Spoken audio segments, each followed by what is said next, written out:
Sabe aquela frase antiga que diz que São Paulo é o túmulo do samba e que acabou caindo por terra depois que a Dona Irã Barbosa e outros grandes sambistas da Terra da Garoa fizeram sucesso nacionalmente?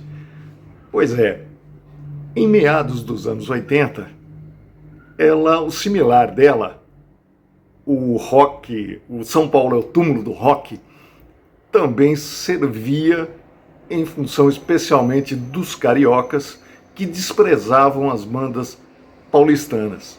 Especialmente, por exemplo, os Titãs, Ira, que já era uma banda também conhecida, que tinha um ótimo primeiro disco, aqui o Traje a Rigor, Nós Vamos Invadir Sua Praia, o Ira, aqui o seu segundo LP já tinha o primeiro lançado, e eram simplesmente desprezados essas bandas pelas grandes gravadoras, pelos esquemas de marketing das grandes gravadoras, apesar de já terem lançado discos.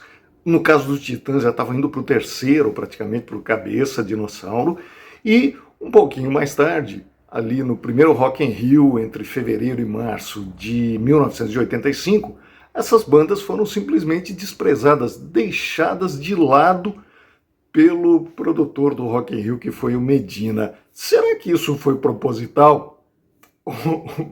Ou será que elas eram mesmo bandas que estavam abaixo, por exemplo, de Blitz, de Kid Abelha, que eram cariocas e que foram chamadas para o Rock in Rio? Vamos discutir um pouquinho isso aqui. Dois fatores foram fundamentais para, independentemente disso, essas bandas estourarem nacionalmente. O primeiro desses fatores foi o Teatro Lira Paulistana, aqui de São Paulo, um pequeno teatro ali na rua Teodoro Sampaio, que era um reduto de roqueiros e de músicos alternativos, que cabiam ali 100, 150 pessoas no máximo, e que eles continuaram ali se apresentando e fazendo o seu som independentemente disso.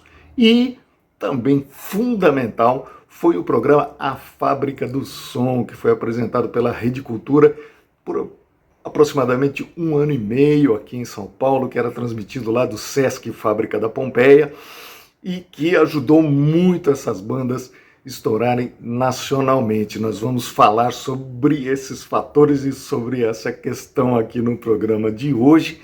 Eu quero, antes de começar, agradecer você que já é inscrito aqui no nosso canal. O nosso muito obrigado, valeu por nos acompanhar, coloque aqui os seus comentários sobre esse programa e convidar você, minha amiga roqueira brasileira, meu amigo roqueiro, para se inscreverem aqui no nosso canal e também comentarem, legal? Vamos falar então primeiro do Teatro Lira Paulistana. Ele era bem pequenininho, mas era um reduto não só dos roqueiros, mas dos músicos alternativos aqui de São Paulo. Ali também no começo da década de 80. Arrigo Barnabé, Itamar Assunção, Banda Isca e a sua Banda Isca de Polícia, além dessas bandas todas que se apresentavam lá no Sesc Fábrica da Pompeia, na Fábrica do Som, mantinham, ajudava a manter acesa da cena independente de São Paulo. Apesar dessas bandas já não serem mais independentes e já terem gravado em grandes gravadoras, em grandes empresas, mas o esquema de marketing meio que dessas gravadoras desprezava essas bandas e fazia coisa assim meio a contragosto, não divulgavam o primeiro disco do Ira, os primeiros dos Titãs também foram pouco divulgados, e apesar disso eles lotavam Lira Paulistana e lotavam o Sesc Fábrica da Pompeia, que era um reduto dessas bandas, além dos músicos alternativos e de performances como um todo. O programa era uma verdadeira anarquia, era apresentado pelo Tadeu Jungle, que era, assim, vamos dizer, um pré-VJ da MTV. Aqui ele apresentando o programa na década de 80 e aqui uma foto mais atual do Tadeu Jungle, grande Tadeu Jungle.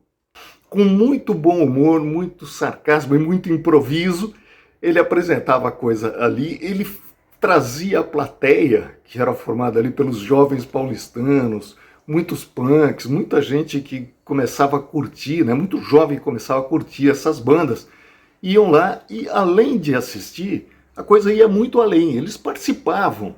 O Tadeu chamava o público para fazer performance, para recitar poesias, e na plateia sempre tinha poetas aqui paulistanos, especialmente presentes, gente que estava acompanhando, músicos, né? Músicos já tarimbados aqui em São Paulo e no Brasil todo, iam prestigiar o programa. Era uma delícia assistir, e essa questão do público participar passava também para quem estava do outro assistindo a televisão, como eu, lá moleque do interior dos seus 13, 14 anos, sentava na frente da televisão todo sábado à tarde, se eu não me engano ali 3, 4 horas da tarde, para assistir o Fábrica do Som.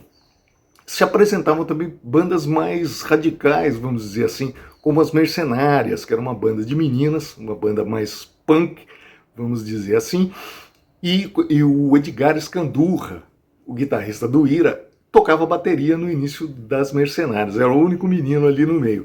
Então, essa coisa também do mix, né, a mistura, o Nando Reis tocava contrabaixo para a banda Sossega Leão, que era uma banda ali mais de salsa, merengue, comandada pelo Escovo e a Máfia, que depois manteve o Escovo e a Máfia, e o Nando Reis já tocava nos Titãs também, já gravava inclusive pelos Titãs.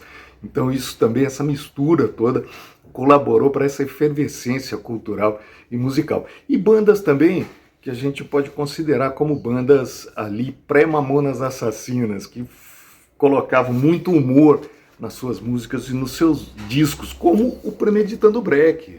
O Premeditando Break, que eu tenho esse disco aqui muito legal, quase lindo, para vocês terem uma ideia, né?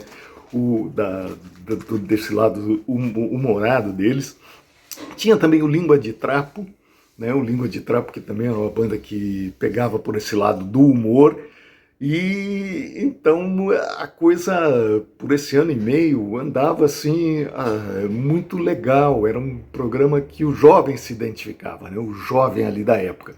Apesar disso tudo, as bandas de São Paulo, o rock de São Paulo foi desprezado pelo Rock in Rio, o primeiro Rock in Rio, que foi ali em fevereiro para março de 1985. Essas bandas todas já aparecendo, tocando muito, especialmente na Fábrica do Som, e já querendo começar a tocar ali em programas de auditório e tudo mais, mas as gravadoras não davam apoio e o Medina as desprezou. Dá para dizer, por exemplo, que o Traje a Rigor, ou o próprio Ira, eram muito inferiores tecnicamente a Kid Abelha, a Blitz. Não creio que tenha sido isso, né? Elas eram do mesmo nível e o Rock in Rio seria também uma forma de expor o trabalho delas, expor suas músicas, os seus músicos para o Brasil todo. Tanto que, apesar de nenhuma banda ter sido chamada, os Paralamas do Sucesso tocaram Inútil, do Traje a Rigor, que levantou a galera. E antes de começar a tocar, eles citaram, né, o Herbert citou ali para a galera a questão da efervescência do rock and roll de Sampa.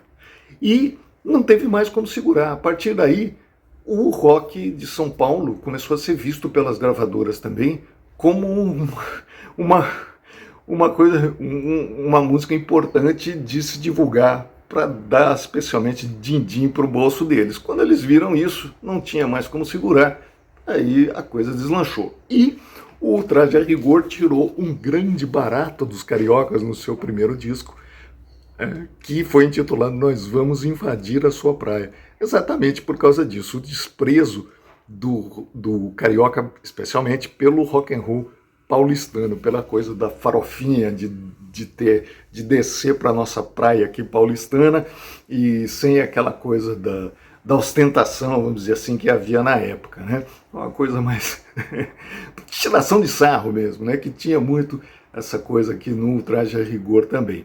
A coisa deslanchou, tanto deslanchou que o Ira, por exemplo, foi chamado para fazer a abertura da novela das 8 da Rede Globo, pois é, com a música Flores em Você, que também estourou nacionalmente. Inclusive, nós temos um programa especial que eu vou colocar o link aqui e deixar para vocês, para quem quiser curtir.